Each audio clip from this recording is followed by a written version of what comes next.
Welcome to the Dr. Francavilla Show. I'm your host, Dr. Carolyn Francavilla, board-certified family physician and diplomate with the American Board of Obesity Medicine. I've been helping patients lose weight to treat and prevent medical problems for the last 10 years, and I'm taking what I've learned from them to you. In this podcast, you will learn the science behind why you struggle with your weight and what to do about it, tips for common challenges, work to fight bias about what a healthy weight really is, and improve your relationship with food and your body. Please remember that while I'm a doctor, I'm not your doctor. This podcast is meant to be informational in nature only, not medical advice. Please seek out care from your physician for your specific needs. Okay, let's get started. Hello, and welcome to today's episode of the Dr. Francavilla Show.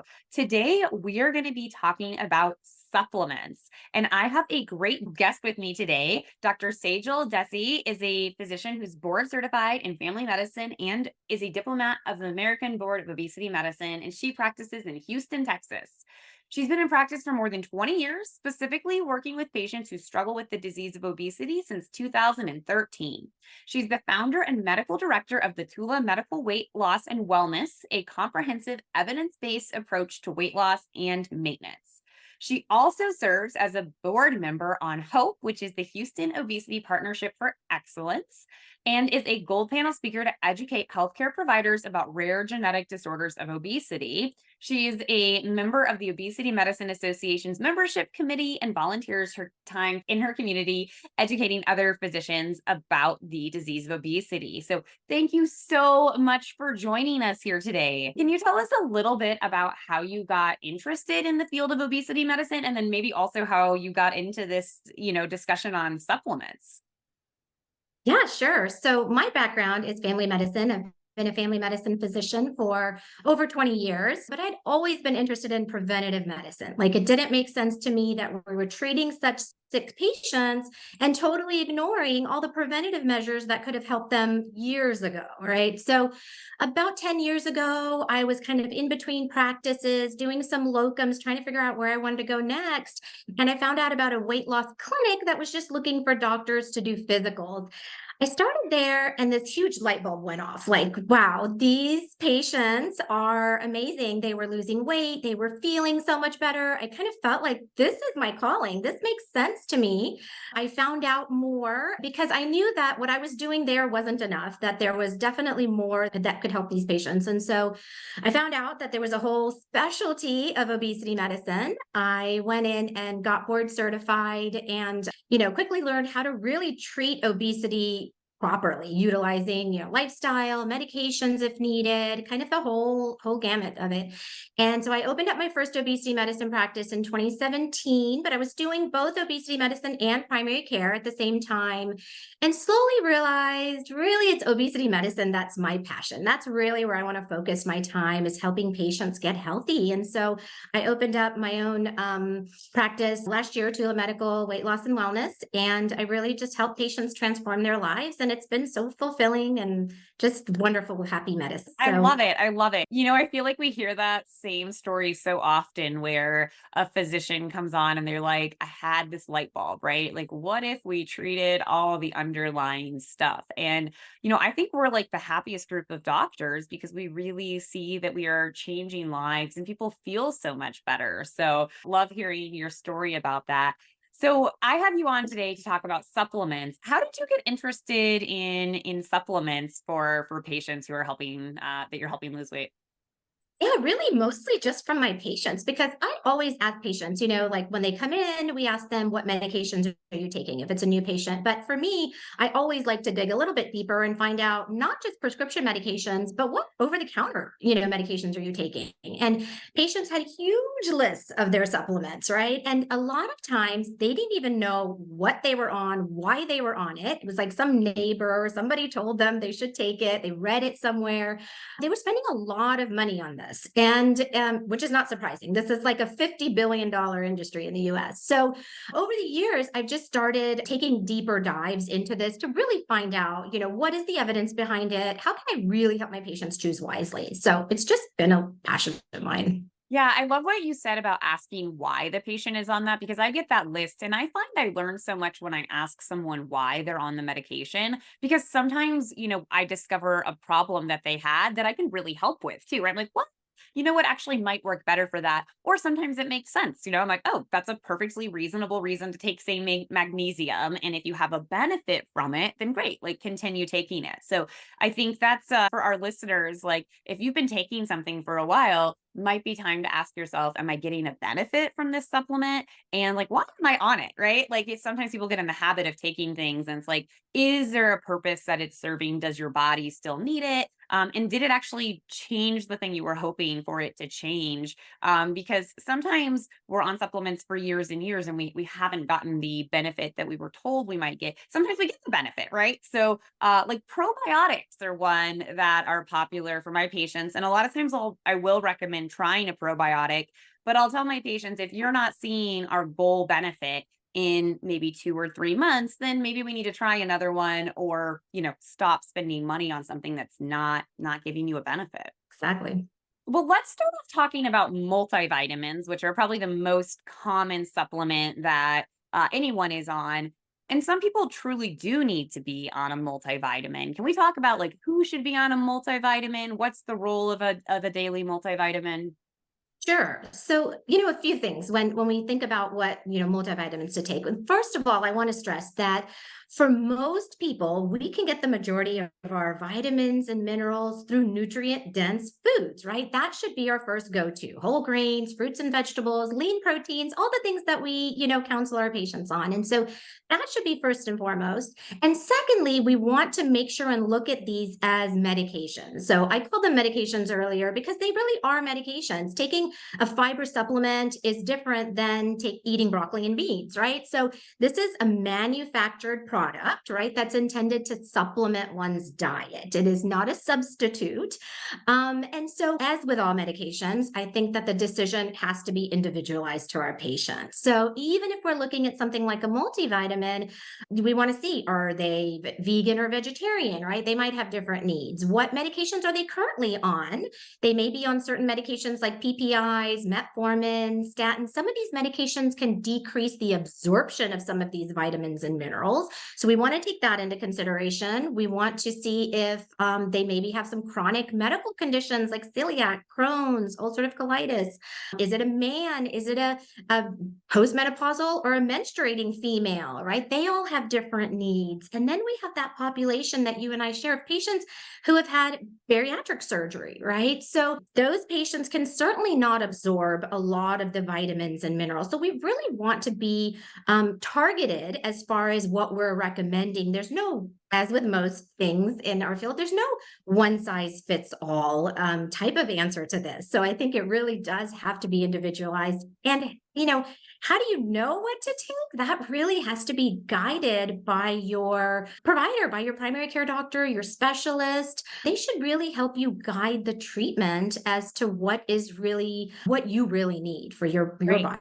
So lots of information there. So one thing I definitely heard, which I think is relevant to a lot of my audience here, which is if you have had a bariatric and metabolic surgery, usually you need to be on some sort of multivitamin with minerals long term because those surgeries affect how you absorb nutrients. And so for those patients, a lot of time they are not able to get enough of what they need from the diet because they're not absorbing it well. And if you have something else like celiac or Crohn's or are on medications that affect absorption, you're someone who may need to be on a multivitamin or specific vitamins long term. I definitely see on a pretty regular basis someone comes in to see me and they have gotten bariatric surgery, 10 years ago and they stopped taking their multivitamins. And that of course can get very scary, right? People can truly get deficiencies where they get nerve damage or they're having bone loss, or other medical problems because they're really not getting what they need. So I think that's a huge one to point out that, if you had bariatric surgery, you probably need to be on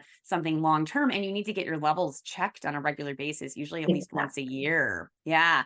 And then so many other Exactly. populations you mentioned, like, if you're having menstrual cycles, you may need additional iron that you may not be able to get from your diet. Or if you're bleeding that much, you should talk to your doctor so we can try to help you not bleed so much, right?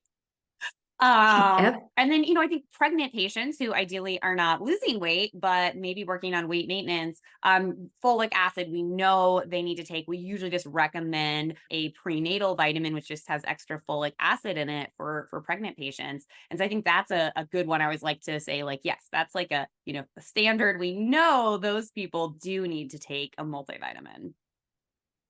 Yeah, that's so true. I guess if there's a one size fits all, it's definitely for our pregnant patients. They should all definitely, and even in the pre-conception time frame, we really want Yes. to build up these levels Great point. prior to you getting pregnant, right? Great So point. get on a good prenatal vitamin for sure. That's a great point. Yes, because we often like don't think about it beforehand, but agree. If you're thinking of pregnancy, definitely start that sooner rather than later. And I think overall, what I heard from you is talk to your doctor about it, right? So if you've been taking a multivitamin or you're worried and think you should take one, that's something that your clinician should be able to discuss with you and help you pick what makes sense for you, or if you even need one, because if you don't have any medical problems and you eat a well balanced diet, you should be able to get all of the things you need from your diet.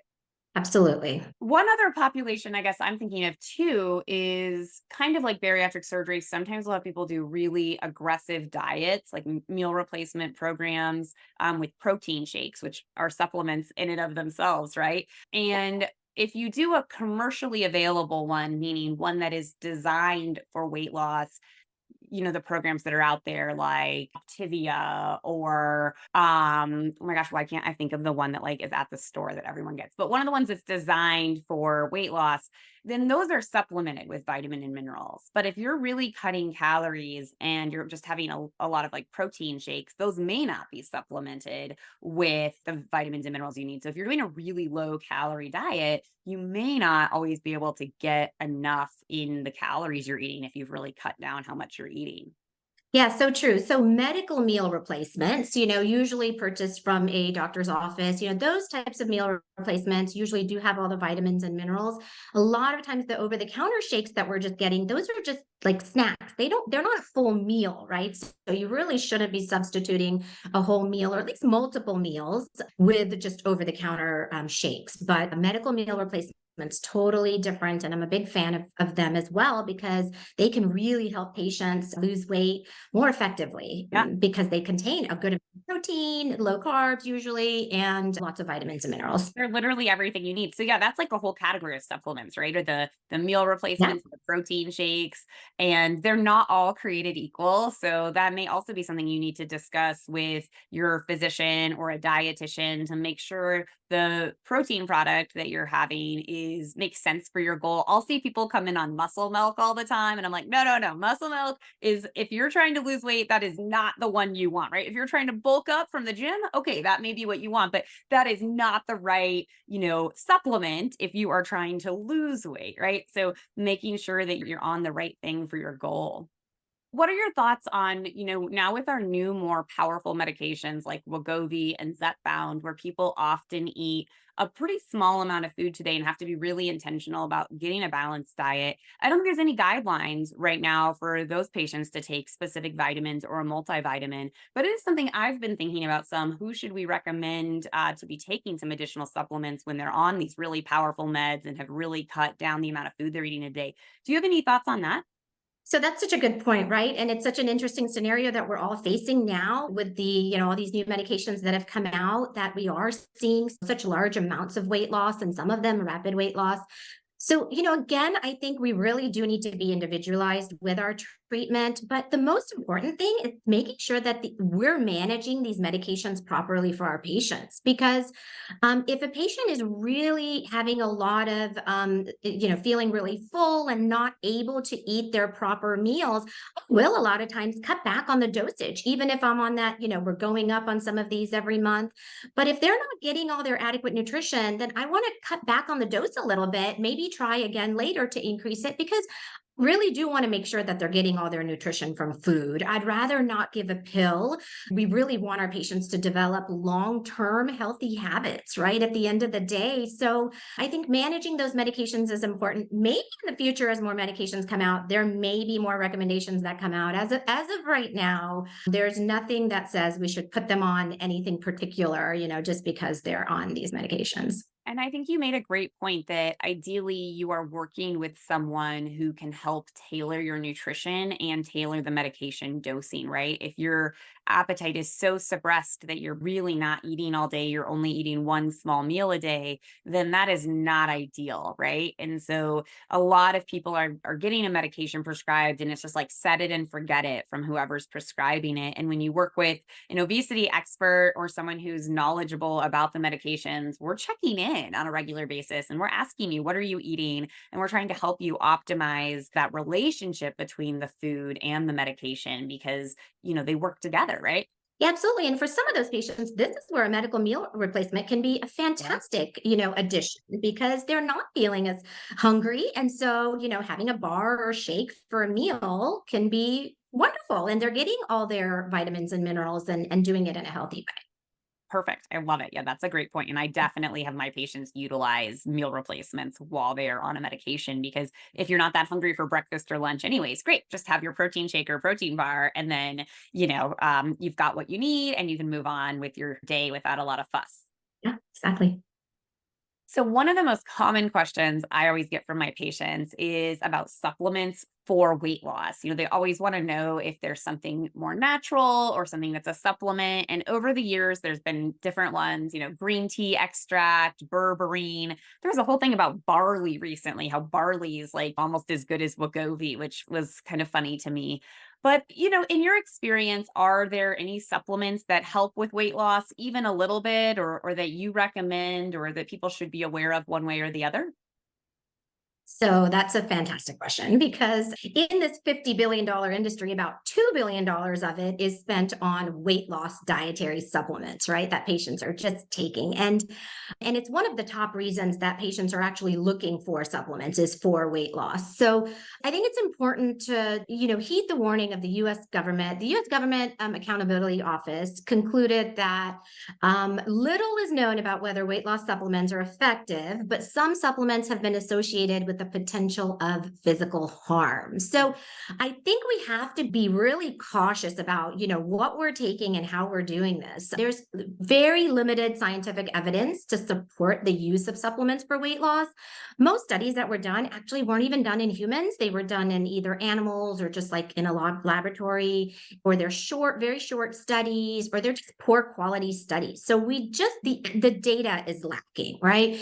And so while there may be a small impact on weight, it's just not a magic bullet for weight management. Obviously, adopting a healthy diet and exercising regularly, of course, we have to do all of those things. I mean, having said that, I think that, the reason some of these things do even get studied even a little bit is because maybe there is some benefit to having maybe barley because it's fiber, right? So just eating more fiber can help you feel more full and help you aid your weight loss efforts. So while I don't think that, we should take supplements directly for weight loss, I do think that they can aid our weight loss success, right? So there are many things that we can even take over the counter that might help. And especially if you're having symptoms, if you're having constipation or diarrhea, perhaps a probiotic could help you, right? Or if you're deficient in certain vitamins like vitamin D or B12, taking that over the counter could help you. Vitamin D, we know, can help our immune system. So we get sick less often,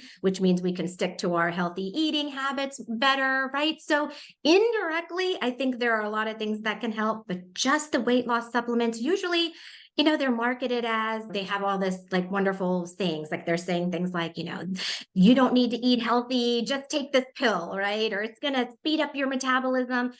I mean, in general, if it sounds too good to be true, it probably is. So, Yeah. Yeah, I always tell my patients, I'm like, look, if there was like a magic bullet out there, like I would absolutely recommend it, right? Like I would be the first one, but I don't think we have any supplements that are really dramatic for most people. And so I think, your point that there's occasional ones that can be dangerous. And sometimes supplements are not completely regulated the same way medications are.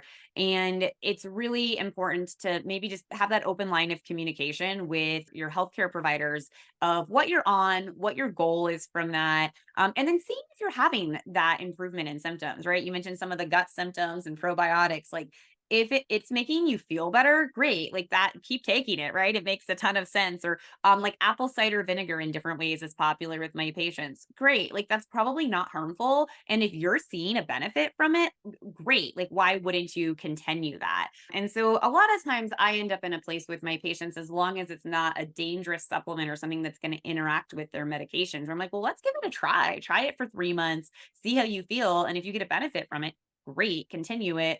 And if it's not doing anything for you, then like let's try something else. Absolutely. That's exactly what I say. 3 months is usually my, go-to as well. It's like try it for 3 months. You have to give it enough time, right? But then reevaluate in 3 months and don't just forget about the fact that you're on it and then you're on it 3 years later and it's not even helping, right? Right. I mean, just like we would with a medication, right? If we start a medication for someone, whether it's for weight or for mental health or for cholesterol, if we don't see a benefit over a period of time, then we're not going to continue that medication, right? And so, same thing with supplements, thinking about them the same way, make sure you're getting a benefit.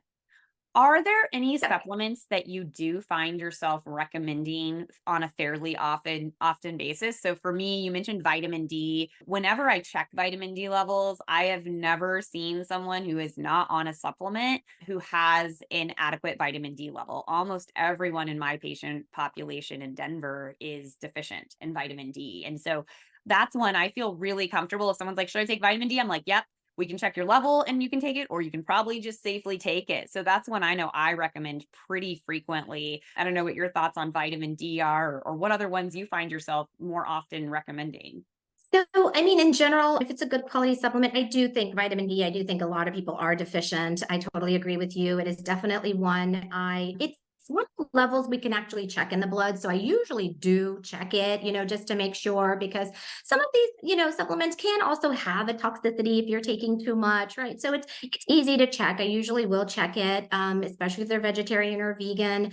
Vitamin B12 is another one that a lot of patients are deficient in. And so that's one I'll often check in the blood. Again, easy to check. Menstruating females, I think, being cognizant of the iron intake is really important. And sometimes the CBC doesn't just tell the whole story. So maybe digging a little deeper if patients are having symptoms and looking at, ferritin level to really see what their iron stores are is important. Fish oil is always a great one, I think, because there is some, data that it can help in many different ways, actually. But, one of the things is for heart health. So if patients do have elevated cholesterol, that's definitely something that I'm thinking about. And probiotic. I am a big fan of probiotics because I think the gut microbiome, we're learning lots and lots about the gut microbiome and how important it is in health in general, but especially for our patients who are working on weight. So go Very to. similar. Yeah, fish oil, and my patients in Denver, like this is not a huge seafood place. People who are from here tend to not have grown up eating seafood. It's not a common part of our diet for people who are local here. And so that is definitely a common one that I find myself recommending, because we know that the omega 3s that are in seafood are so helpful to our heart health, and those are really hard to get in our diet without seafood. And so yeah, the fish oil is a great example of one that I often recommend as well.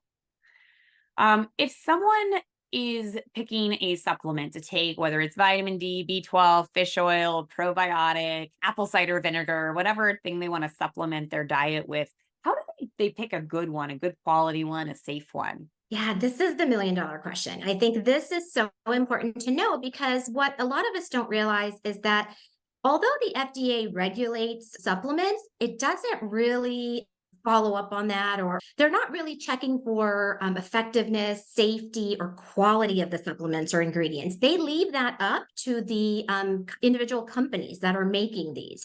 So as you can imagine, there's a lot of supplements on the market that are, don't really have what it even says it on the bottle. So sometimes they haven't been tested properly for toxins, or the company doesn't follow good manufacturing standards. The dosage may not be exactly what it says. It may be filled with additives, colors. So there's like many different, even from batch to batch, it may not be the same, right? So there's a lot of safety and, efficacy that's not standardized when it comes to over-the-counter supplements. So, and in fact, in 2016, the FDA actually issued like 30 something public notifications to consumers because one of the weight loss products contains sibutramine. Okay. Now, we knew sibutramine used to be a weight loss medication that was a prescription medication, but it was taken off the market in 2010, because of cardiovascular safety concerns. So that just as recently as 2016 was found in some of these supplements. So, it's really can be a little scary. How do we pick a good one? I think the biggest thing is really looking at which products have been third party tested. So there are certain companies, NSF, USP, Consumer Lab, those are just a couple of them, but those are companies that do third party testing. So they have no financial ties to those products. And the results then are usually unbiased and more reliable. So you can go to their websites like nsf.org or usp.org and search certain brands that do carry that, or just look on the bottle itself on the front or back. They'll have that label, the NSF, USP, Consumer Lab labels, and you can trust those, I think, a little bit more. Yeah, they're more regulated. Yeah, great point about, sometimes they are adding things in that are not on the ingredient list, and sometimes even dangerous substances that have been taken off the market. And then sometimes the dose is different too. Melatonin, which is a supplement I have taken in the past and often recommend, they discovered that a lot of the melatonin doses were way higher than what it said on the label. So definitely something where, it's a little bit buyer beware. And again, if you can look for those seals of those organizations that certify the products, that's going to increase your safety with supplements quite a bit. Yeah, and also be careful if you are. So a lot of people that are vegetarian or vegan are deficient in vitamin D, but a lot of the vitamin D products are animal derived. So, be careful of that too, because if you're trying to avoid animal products, then make sure the supplement that you're taking is a vegetarian source. Any final thoughts on supplements as we wrap up our episode here? Yeah. So, I really think that there's a lot of things that we need to pay attention to when we take supplements, some of the things we talked about, and also just making sure, do you want to take a pill or injection or powder? The formulation matters. It also matters for magnesium, for instance, magnesium oxide or citrate are not absorbed as well as magnesium glycinate. So maybe if you're taking magnesium, make sure it's the glycinate form. All of these reasons are the reasons that we really want to talk to our providers or doctors or specialists about the product. So make sure, I just want all the listeners to know, go through your supplements, see what you're taking, make a list of them for your doctor and tell your doctor if you haven't already. And if they're expired, throw them out. Yeah. Or, the other thing that can be great, taking a picture of them or just bringing the actual bottles in too, right? Because sometimes people will say, oh, I'm on an omega-3 and they're actually on an omega-369. I'm like, well, you actually just need the omega-3. You do not need any more omega-6, and so sometimes bringing the actual bottle in is super helpful as well. So we can actually look at it and be like, yep, perfect. This is exactly what you should be on. Or, ooh, actually next time, why don't you buy this one? So super helpful for us to really know, what you're on. Well, if people would like to connect with you, where can they find you? Oh, sure. I am on all the social media platforms, Tula Medical Weight Loss on Instagram and Tula Medical Weight Loss and Wellness on Facebook. You can also go to my website. It's www.tulawlw.com. And if you're in the state of Texas, and you'd like to see me as a patient, you can schedule a free consult through the website. Wonderful. Well, thank you so much for joining us today. And until next week, take care. Thanks so much. Thank you for listening to the Dr. Francavilla Show, where we learn about all things related to weight and health. If you love this podcast, make sure to leave those 5-star reviews and share this podcast with a friend or loved one. If you have a topic about weight and health you want me to tackle, head over to the website, thedrfrancavillashow.com to submit your question. And make sure to subscribe to the podcast so you don't miss next week's episode. Take care.